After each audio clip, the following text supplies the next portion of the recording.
si Mind Freak. Ngayon, ipe-perform ko ngayon ang Jumping Jacks by David Blaine.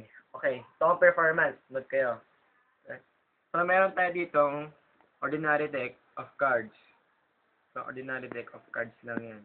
So, kuha tayo ng 1, 2, 3, 4. So, 4 aces. So, 4 aces siya, diba? 1, 2, 3, 4. 4 aces, saka 4 cards.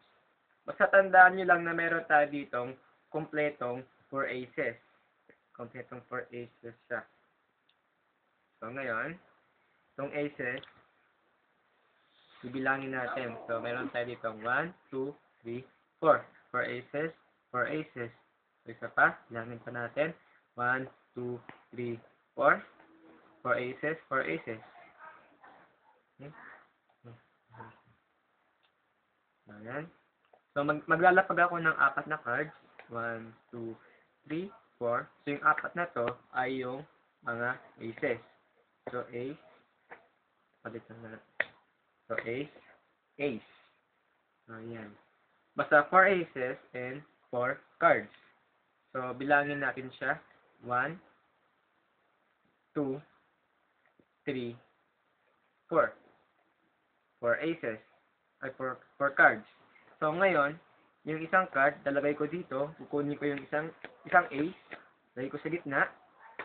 So, nasa gitna na yung ace. Snap my fingers, yung alas, tumalon dito. Lumipat sa alas. So, meron pa rin tayo ditong 1, 2, 3, 4. 4 cards. So, yung isang card ulit, lalagay ko dito. Kunin ko yung isang alas, lagay ko sa gitna. So, ayan, nasa gitna na siya. Pero snap my fingers, yung alas, tumalon ulit dito. So, meron pa rin tayo ditong 1, 2, 3, 4. 4 cards. So, pinaka-last, lagay ko yung card dito.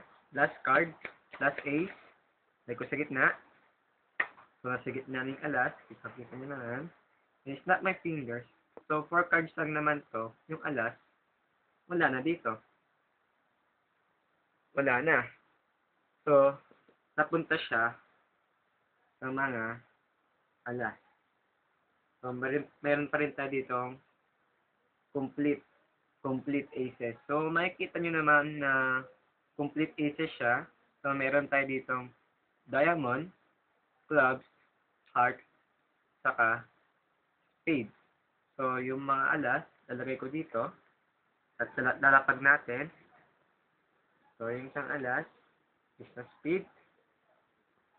Then, konting snap ng cards. Watch. Naging jack. Naging jack siya. So, ito, ipapahid ko dito sa 3. Nangyari, naging jack siya. So, yan. Yun po yung performance ng Jumping Jacks by David Blaine. Sana nagustuhan nyo.